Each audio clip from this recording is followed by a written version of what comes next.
All right, today I'm going to talk about something that almost no one else is talking about, especially if you live in Las Vegas like I do. Now, I moved to this city 20 years ago in early 2002, I believe. So I've been here 20 years, and I've seen this city, Las Vegas, be the fastest growing city in the United States for something like 16 of those 20 years. I mean, it's expanded, it's doubled in size, tripled in size, quadrupled in size, and it just completely has engulfed what's called the Las Vegas Valley between these mountain ranges. And what Las Vegas is very unique. If you don't live here, you won't understand this, and you'll have to try to understand that the land actually is limited here. The land is largely owned by the federal government, which is around the Bureau of Land Management, the BLM, and then the state of Nevada. That's what primarily owns the land around the city of Las Vegas. So for the city to grow, first of all, it would have to overcome mountain ranges, which it can't be done in some cases.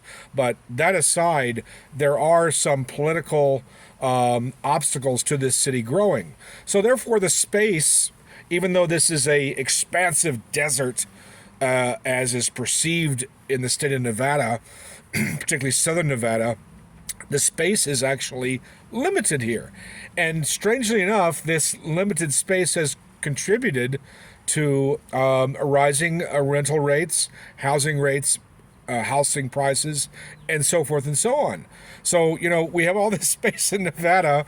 I mean, like 99% of the state is not developed, yet here we are kind of like parked and camped in this enclave of southern Nevada, Clark County, which is, again, the byproduct of a lot of different political and economic forces. Now, I'm one who has gotten here. I'm not a native Nevadan, like some people are, and there's really a lot of diversity as far as what is a Nevadan? What is a Las Vegan? Those of us who are here now are like, we kind of have this attitude, keep out everybody else. It's like, not in my backyard. Don't bring anybody else in. Yeah, and that's kind of like just a natural thing, I think, when you have people that move to any resort area. This has been the case with the migration to the south, migration to Florida, in tourist areas and so forth and so on.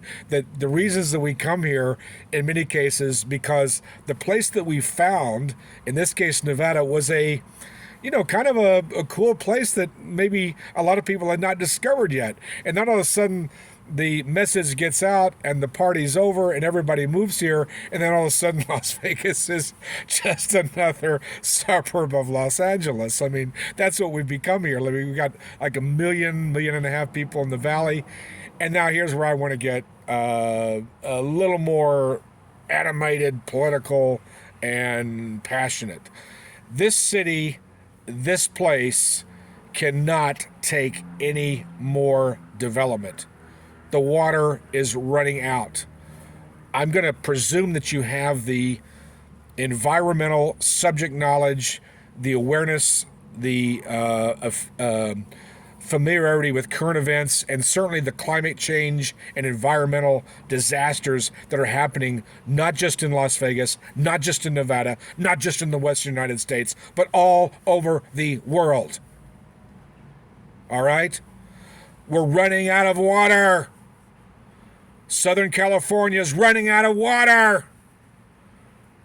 The agricultural breadbasket of the country in Central Valley in California is running out of water. Arizona's running out of water. We're running out of water. So stop bringing people here and encouraging people to move here.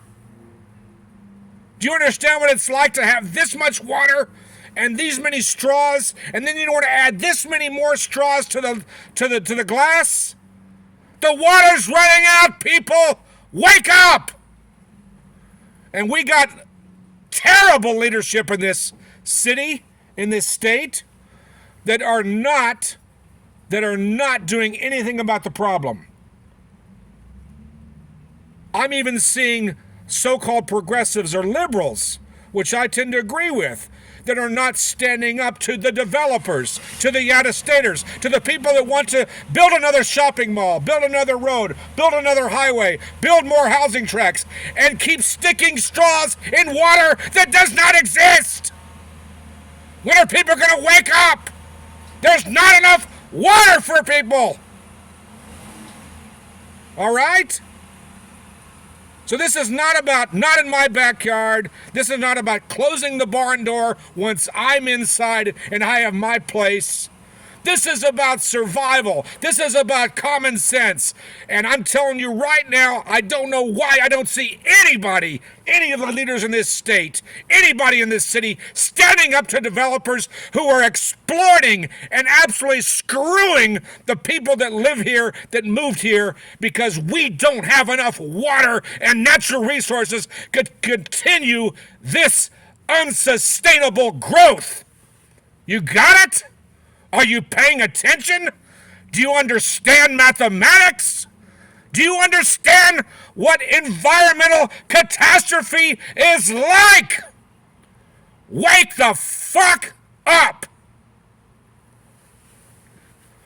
I'm out.